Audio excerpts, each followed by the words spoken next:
नमस्कार, राधाकृष्ण मराठी ब्लॉग्समध्ये मी जयश्री पवार आपल्या सगळ्यांचं अगदी मनापासून खूप खूप स्वागत करतात. तर रणथंबोरच्या किल्ल्याची चढायला सुरुवात केलेली आहे आता आमच्या सगळ्या टीमनी आणि चढतात आम्हाला खूप सगळे माकडं दिसले बघा इथं झाडावरती. विथ फॅमिली होते, ते भरपूर माकडं होते इकडं तिकडं पसरलेले. आणि आता पहिला गेट आलायत बघा.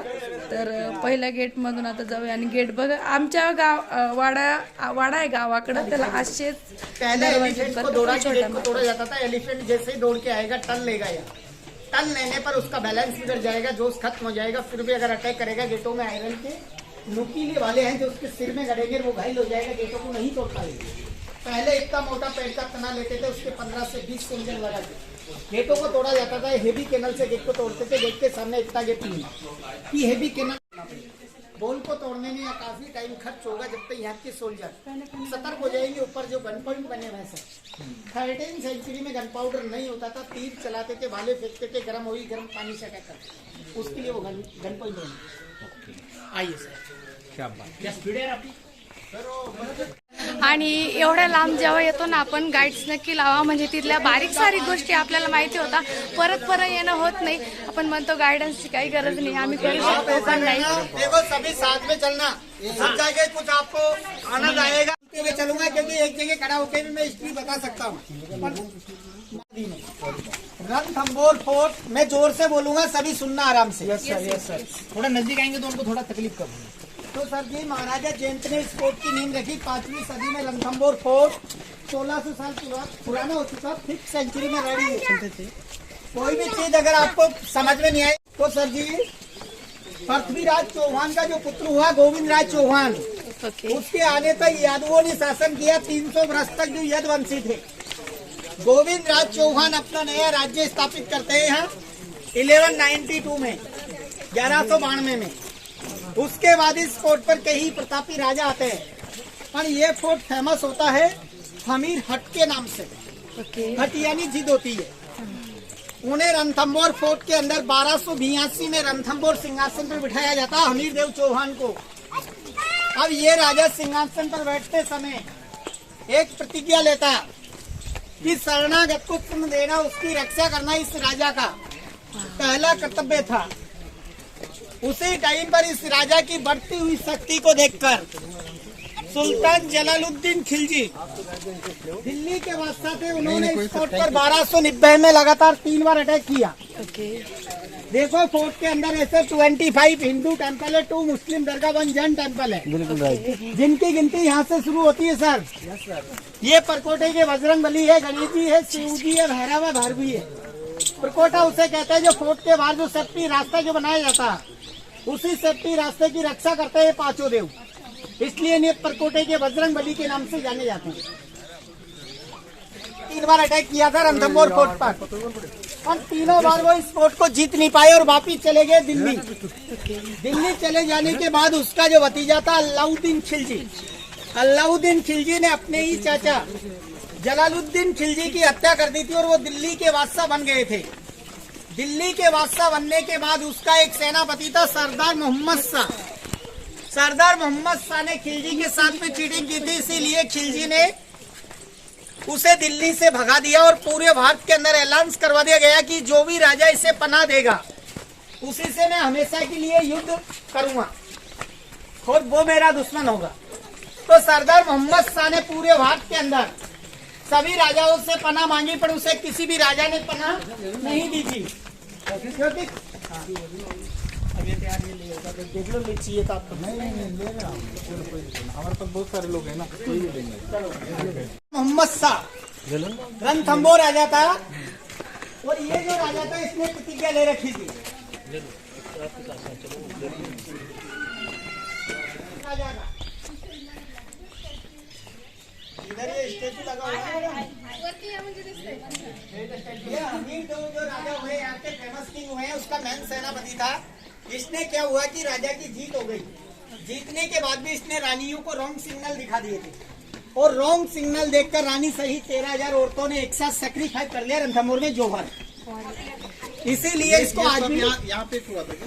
फर्स्ट जोहर जो हुआ वो रणथंबोर में हुआ सर। सेकंड जोहर चित्तौड़ के अंदर हुआ, जो रानी पद्मावत का बच्चा देखा हुआ वो सेकंड चीटिंग जोहर था, वो 1303 में हुआ था या 1300 में हुआ था। तो इसने रानियों को रॉन्ग सिग्नल दे दिए थे। रॉन्ग सिग्नल देने के कारण यह रानी सहित 13,000 औरतों ने एक साथ जोहर कर लिया था।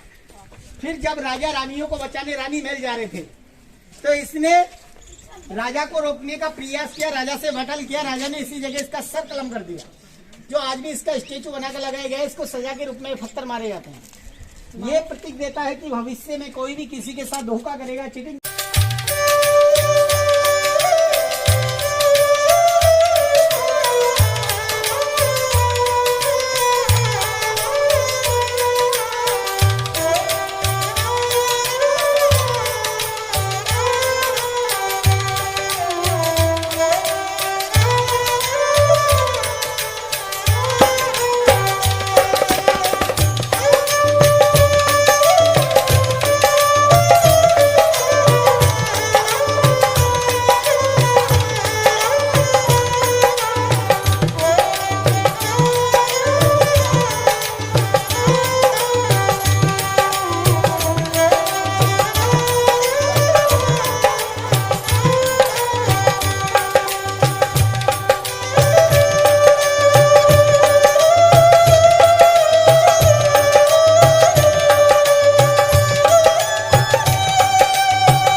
दे दो कि मैं रानी महल पहुंचकर रानियों को बचा लूं। तो बताते हैं कि भगवान शिव जी ने इसी जगह उसके घोड़े को एक पवन वेग दे दिया था, और ये जो रोक है इसको कुछ पल के लिए शांत कर दी थी, इसीलिए उसका हॉर्स यहाँ से अंदर चला गया। आज भी हॉर्स के फुटप्रिंट है ऐसे रोक पर, जो अभी आपको दिखाई गया। पर जब तक राजा रानी महल पहुंचे, राजा के पहुंचने से पहले जोहर हो चुका। तो राजा जलती हुई रानियों को देखकर अत्यंत दुखी हो जाते हैं। राजा सतपोल गेट से जंगल की तरफ जाते हैं कि कहीं जाके जंगल में तप करेंगे। सतपोल गेट पर एक छोटा सा शिव जी का मंदिर था। तो राजा के मन में विचार आया कि अपन चल तो रहे, पर लास्ट दर्शन भगवान शिव के कर लेते हैं। तो राजा ने भगवान शिव के दर्शन किए, उनका तप किया, पर राजा के पास भगवान को चढ़ाने के लिए न कोई पुष्प न कोई दक्षिणा, कुछ नहीं था। तो राजा ने भगवान से रिक्वेस्ट की कि भगवान मेरे पास तो कुछ नहीं है, मेरा हेड है, और इसी हेड को आप पुष्प समझ के स्वीकार करो। तो बताते हैं कि राजा ने अपना ही हेड भगवान के चरणों में रखा और तलवार से काट दिया। बताते हैं कि सबसे पहला भगत भगवान शिव का था रावण। रावण को राम अवतार में 10 मस्तक जोड़ाए गए। ये तीसरा गेट है, गणेश गेट। ये तीनों गेट ऐसे मस्तक भगवान शिव ने वापस राजा को लौटाया। पर ये इसका नाम बादल था, और ये बादल के फुटप्रिंट है। भगवान शिव ने उसके हॉर्स को पवन वेग दे दिया था। पवन यानी हवा का रूप कर दिया था, और उसी को पाकर, उसकी शक्ति पाकर वो अंदर चला गया था, रानियों को बचा। उस हॉर्स के फुटप्रिंट माने जाते हैं। इथं गणपतीची आपण घरावरती जी प्रतिमा लावतो ना प्रत्येक मंदिरावर, तर सगळ्यात पहिले इथं लावलेली ती, म्हणून ही प्रथाच पडलेली आहे की गणपती सगळ्यात पहिले इथं स्थापित झालेत गेटवरती। हे बघा गेट आहे ना, तर तिथं आता हा तिसरा गेट आहे। तर चला जाऊया मध्ये। हे बघा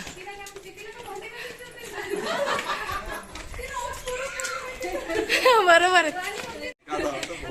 आणि आपण ती असं बोलत बोलत सगळ्यांचं गायडन्स घेत करत आणि कळत नकळत तिसरा गेट पार केला। कोणाच्याही चेहरा थोडीशी सिकज नाही, काहीच नाही, थकल्यासारखं।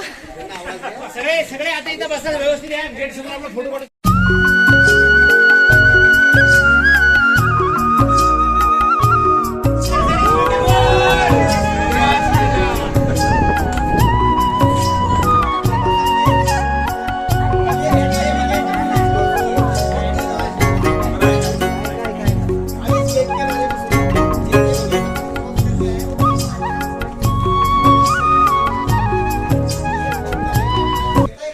आणि हा चौथा गेट आहे बघा, भारी। पण याचं नाव तोरण गेट किंवा वेलकम गेट आहे, कारण आपण जेव्हा स्वागत, त्यांनी सांगितलं वेलकम गेट, तर मी म्हणते की आपण जेव्हा ते 3 गेट याच्या सुरक्षेसाठी, आहे की नाही भारी. आणि एवढी सुरक्षा तेव्हा होती. आपण म्हणतो आता सिक्युरिटी नाही, तर पहिल्यापासून काळजी घेतली जाते. तशी आपण पण आपल्या हेल्थची, आपल्या घराची, आपल्या कुटुंबाची, आपल्या शेताची, सगळ्यांची काळजी घेतो. तसेच राजे महाराजे करत होते, म्हणून ते राजे महाराजे आज पण आठवतात. सोल्जरों के छिपने की जगह होती थी, यहाँ के सोल्जर इनमें छिप कर मर जाते थे जैसे दुश्मन भगता था. तेज गति से उनके पीछे भगते थे, वो वापस भी नहीं आ सकता था. खाई दिख जाए अगर एक बंदा करा और दूसरे बंदी वापस. खूप आश्चर्यकारक गोष्टी घडलेल्या आहेत त्या राजा महाराजांच्या काळामध्ये. आणि तुम्हाला जर जाणून घ्यायच्या असल्या तर तुम्हाला स्वतःला येऊन बघणे आणि गायडन्स पण लावणे, आणि गायडन्स लावूनच माहिती मिळणार सगळे. तर बुलबुलया गेट तिथं जो पण अचानक घुसला आणि घुसखोरी करणार तर तो डायरेक्ट त्याच्यासाठी एक खाई होती, तिथं जाऊन तो मरण पावसाय. आणि सगळी माहिती एकट्ठा करत आम्ही किल्ल्यावर कधी आलो आम्हाला कळलंच नाही. आता किल्ल्यावरती माकडं खूप सगळे आहेत बरं का. फक्त खाण्याच्या वस्तू जरा हात लांबून ठेवायच्या, नाही तर ते त्यांना नाही असल्या तर देऊन टाकायच्या, नाही तर ते येऊन घेऊन जाऊ शकते बरं का. आमच्याकडच्या बऱ्याच जणांचं त्यांनी ओढून घेतलंय. हे बघा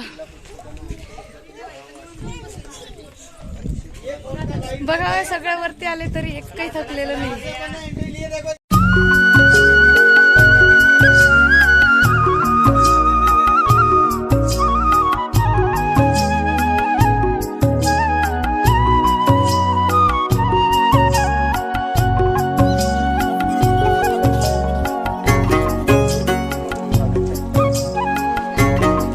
शेपट्या सांभाळून बर का, आपल्याला तेच दिसतं ना.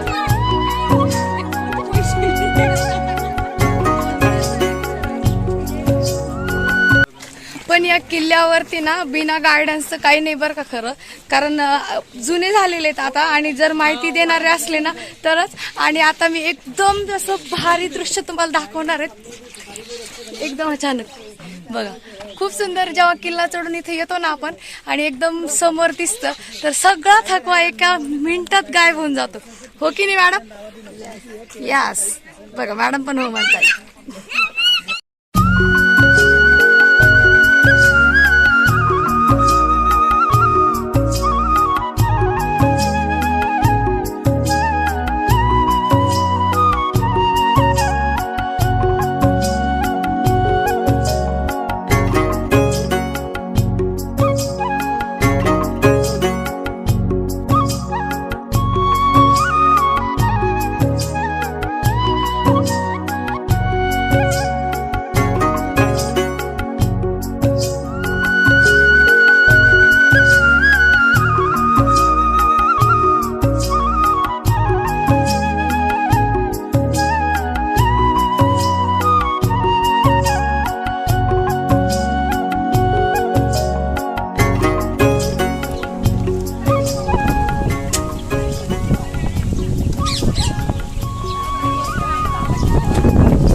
चेंजिंग रूम होता था, रानियों का वो कपड़े चेंज कर सकते थे.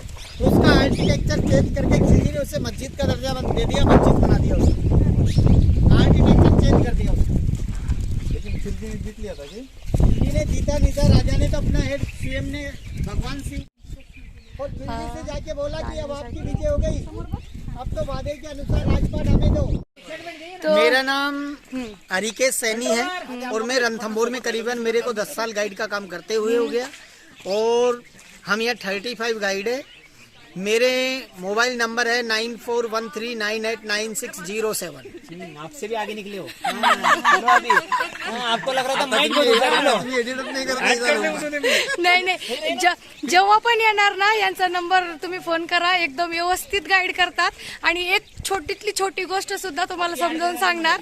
तर आणि आपण मंदिरापर्यंत आलेलो आहोत. आणि असं शिव मंदिर दाखवणार मी आज तुम्हाला. तिथून भारतात एकमेव मंदिर आहेत आणि ते मंदिर आपण आता खूप जवळ आलेलो आहेत. मला पण खूप उत्सुकता लागलेली, आमच्या टीमला पण उत्सुकता लागलेली की तिथं पोहोचण्याची. चला पटापट, कोण थकायचं नाही बरं का. थकना मना आहे बिलकुल.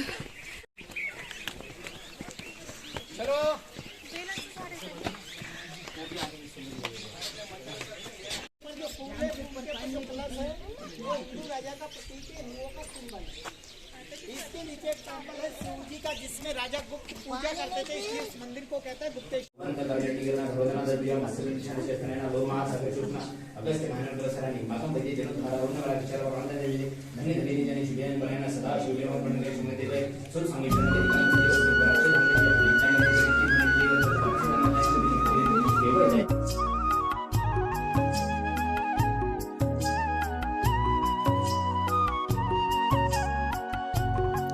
आणि हेच ते प्राचीन मंदिर आहेत शिवजीचं. आणि ही पिंड सगळ्यांपेक्षा वेगळी आहेत, कारण हिला डबल पिंड आहे.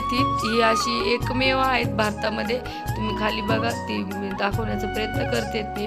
खूप अंधार होता तिथं, तर आम्ही महादेवाची पूजा करून इथून बाहेर पडतो आता.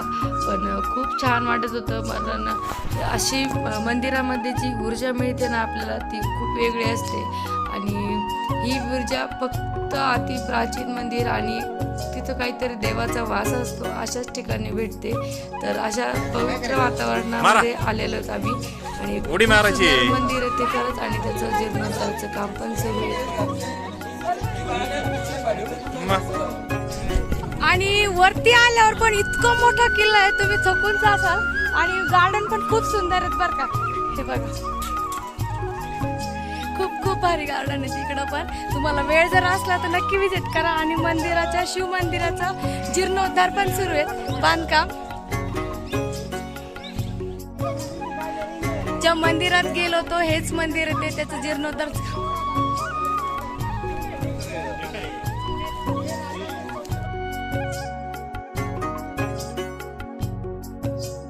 ये सामने पैराकीट है, पैराकीट के छोटी पैराकीट का था.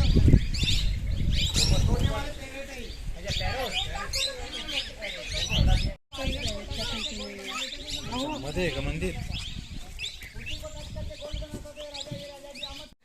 आणि हे गुफामध्ये आहेत खाली, किल्ल्यावरतीच पाताळ देवी आहे. आणि खूप सुंदर मंदिर आहेत पाहायला. आणि देवी पण खूप छान आहे. तर पाताळ देवीचं पण दर्शन घेऊया आपण आता. आणि अजून इकडं पण गुफा आहेत. खूप काही त्या किल्ल्यावरती बघण्यासारखं.